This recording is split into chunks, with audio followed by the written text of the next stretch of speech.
A restituição de Deus é sempre melhor. Você pode repetir isso em voz alta? Homens podem restituir, sim ou não? Pode. Mas a restituição de Deus, Rodrigo, é melhor.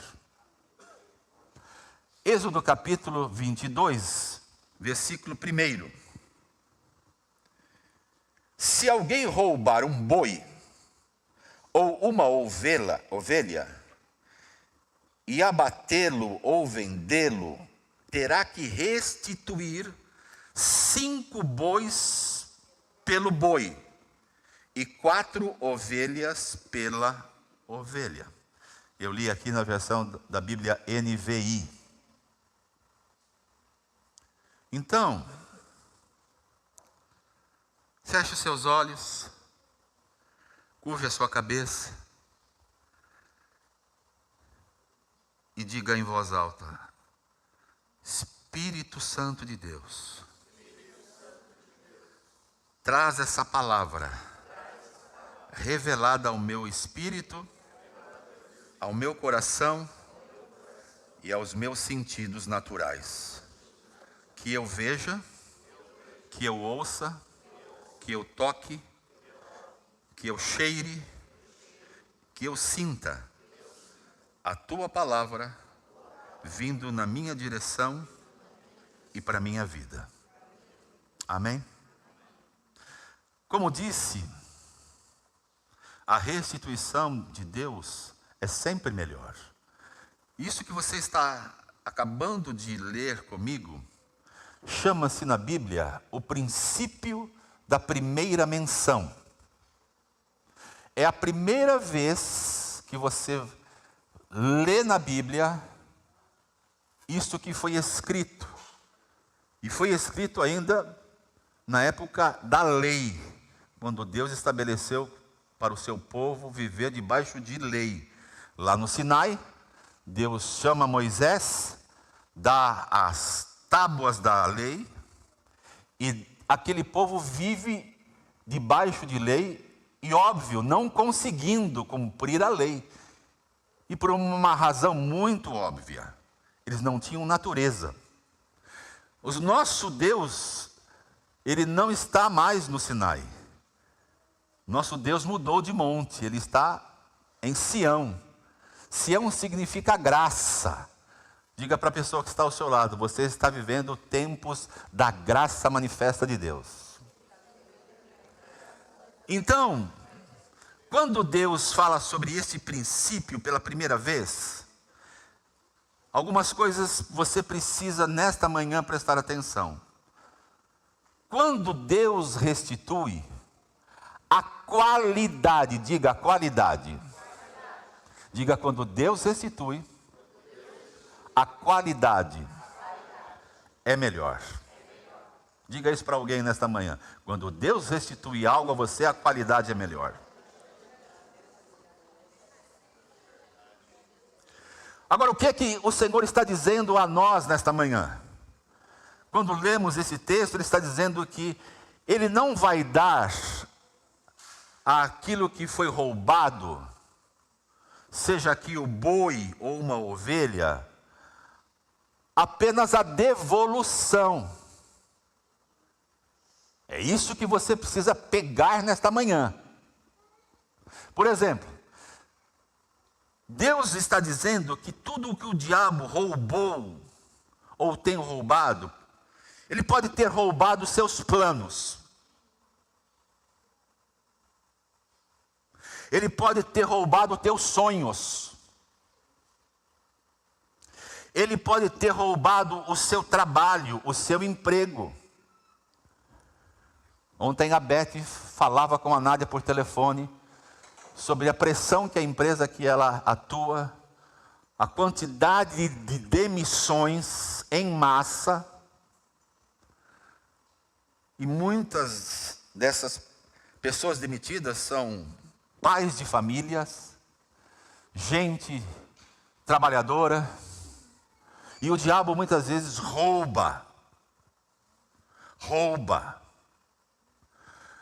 Jesus diz em João capítulo 10 que Ele veio o diabo? Para roubar, o que mais? Matar, e o que mais? E Jesus veio para que tivéssemos vida e vida em abundância.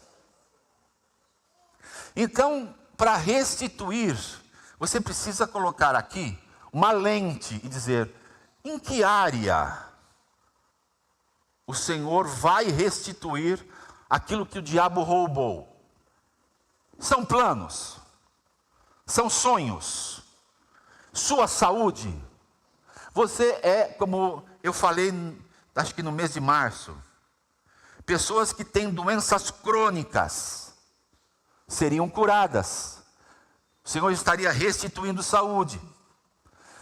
Você foi roubado na sua alegria, que é até sugestão do tema que o Felipe e Camila vão tratar para os casais. Casais que convivem juntos, mas não vivem bem juntos, não têm alegria de viver juntos, perderam o encantamento. Eu estou dando um pano de fundo aqui para o assunto que eu vou tratar. Casais que perderam seus filhos. Não é só perder no sentido de que morreram, mas perderam de tê-los consigo, de andarem juntos, de conviverem bem.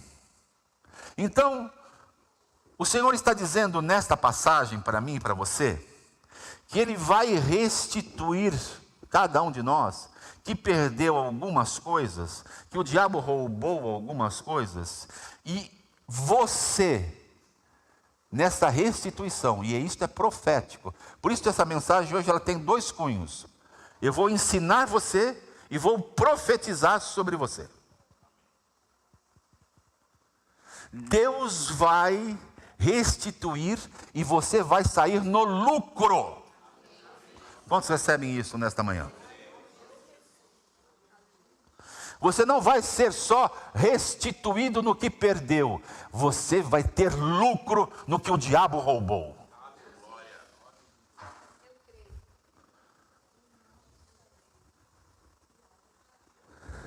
Se você perceber, o texto fica tão evidente, que se você perder um boi,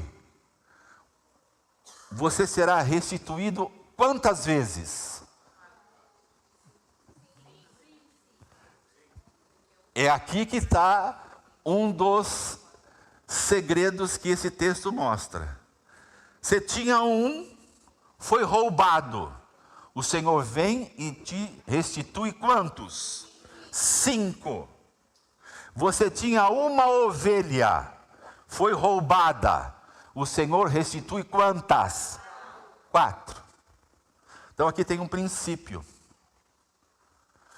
O princípio que Deus vai restituir é o princípio 5 por 1. Você pode dizer isso? Deus restitui 5 por 1.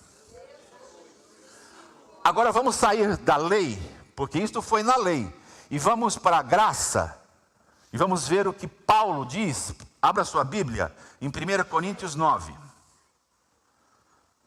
E o assunto você vai perceber que não muda, mas não mais na base da lei, e sim da graça. 1 Coríntios capítulo 9, verso 9. Pois está escrito na lei de Moisés. Então ele usa aquilo que foi dito na lei para falar aos gentios, à igreja em Corinto, e olha o que ele diz: não amordace o boi enquanto estiver debulhando o grão. Entenda essa figura. Os bois eram amarrados numa roldana, aonde debulhava o milho. Certamente que o milho caía também no chão. Então Paulo diz: não amordace, não prenda a boca do boi que debulha. Não é certamente por nossa causa que ele o diz, Por acaso é com bois que Deus está preocupado? E aqui é a pergunta que Paulo faz e eu trago para você.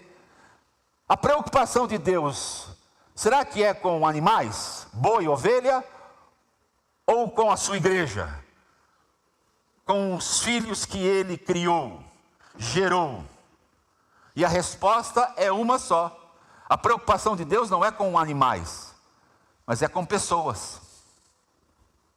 Deus está preocupado em restituir você. E Paulo vai dizendo: porque o lavrador, quando ara, e o debulhador, quando debulha, devem fazê-lo, complete, na esperança de participar do quê? Da colheita. Se você está trabalhando, o que é que você espera do seu trabalho? Colheita, resultado.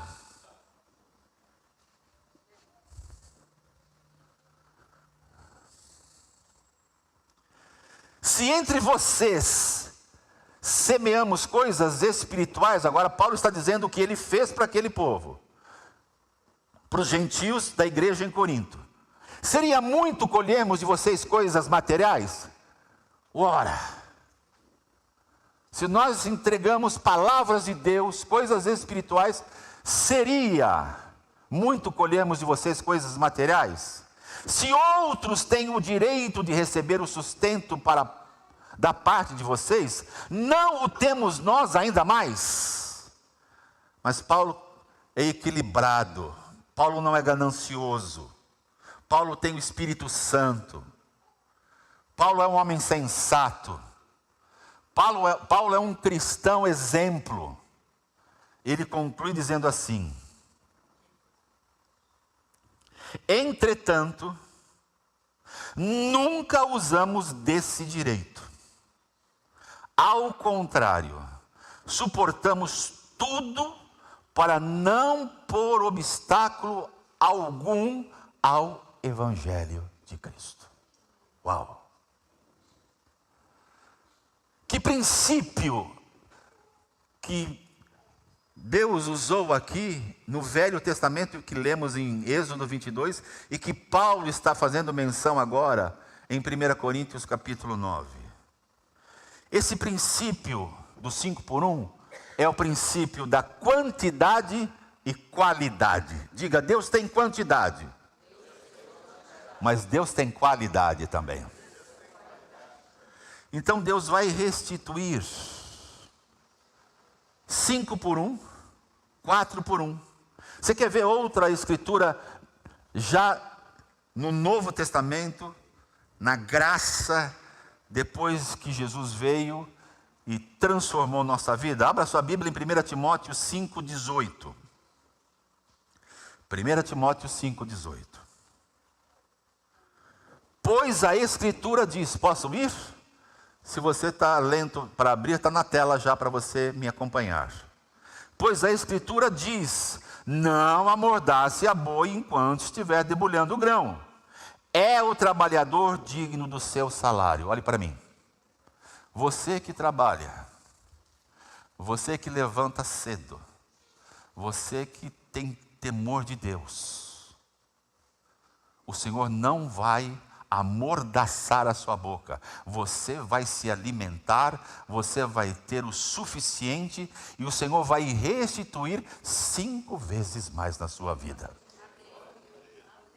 É o que diz a Escritura. Estou falando Bíblia. Se você não restituir em quantidade, você vai restituir em qualidade.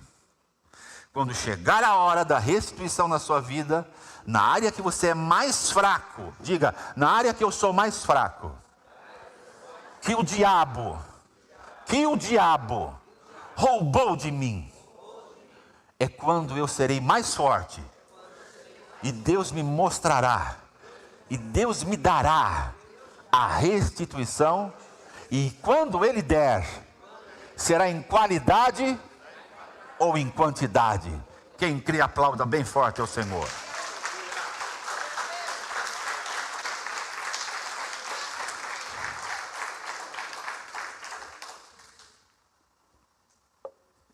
Então preste atenção, porque eu já estou acabando a mensagem.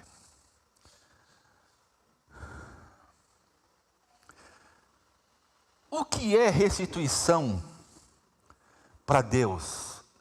E que muitas vezes é diferente para mim e para você. A mente natural, Maurício, Murilo, por que eu chamei você de Maurício? Porque vai ter um Maurício sentado ao teu lado aí. O que é restituição para a mente natural? Bom, eu tinha um automóvel, o diabo roubou, Deus vai me devolver um outro automóvel. A contabilidade divina é assim: você perdeu um, eu vou dar um melhor para você, ou eu vou multiplicar o automóvel que custava 20, vai passar a custar 100. Porque 100%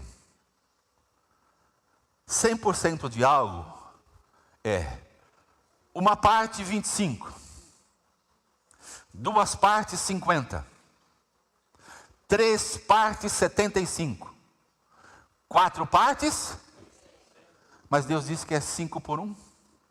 Então Deus restitui quantos por cento? 120.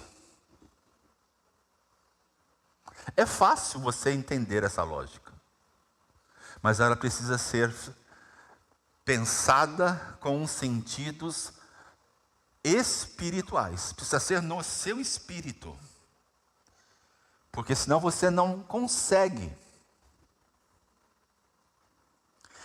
Olha algo que o Senhor me disse. Como que se dá essa restauração? 5 por 1. Como isto acontece na prática? Primeiro, não somos nós. Diga, não serei eu que vou conquistar a restituição na minha vida do que o diabo roubou. É Jesus quem restaurou tudo na cruz. E Ele prometeu restituir tudo o que o diabo roubou. Salmo 69, verso 4 diz assim: os que sem razão me odeiam são mais do que os fios de cabelo da minha cabeça. Isto é Davi dizendo: muitos são sem motivo os meus inimigos, muitos os que procuram destruir-me. Sou forçado a devolver o que não roubei. Este é um salmo messiânico. Este é um salmo que Davi citou sobre o que Jesus faria. Quando falamos de restituição, você precisa sair daqui hoje com a seguinte informação: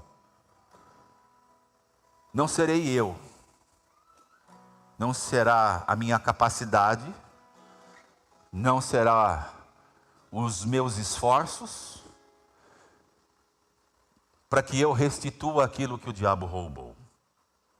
Diga comigo: Jesus é o nosso substituto e é Ele quem vai restituir o que Ele não roubou. Jesus não roubou. Diga: Jesus não roubou. O diabo é quem roubou. E Jesus vai me devolver tudo o que o diabo roubou.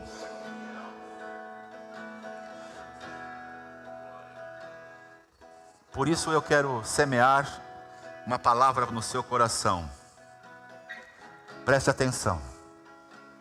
A falha pode ter sido sua.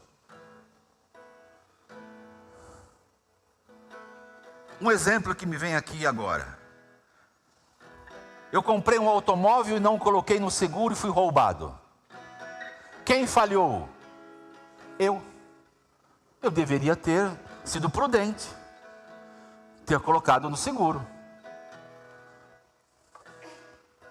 Mas mesmo que você tenha falhado, você falhou na criação dos filhos, você falhou em não se preparar para o mercado de trabalho, você falhou em alguma área da sua vida. eu quero dizer aqui nesta manhã profeticamente, você não está debaixo de condenação, porque a palavra de Deus diz que não há condenação para os que estão em Cristo Jesus, porque a lei do Espírito da vida em Cristo Jesus te livrou da lei do pecado e da morte. Então não adote para você a falha como impeditivo para Deus te restituir. Mesmo que você tenha falhado, não se sinta debaixo de condenação e diga bem alto: Deus vai me restituir. Aplauda ao Senhor nessa manhã.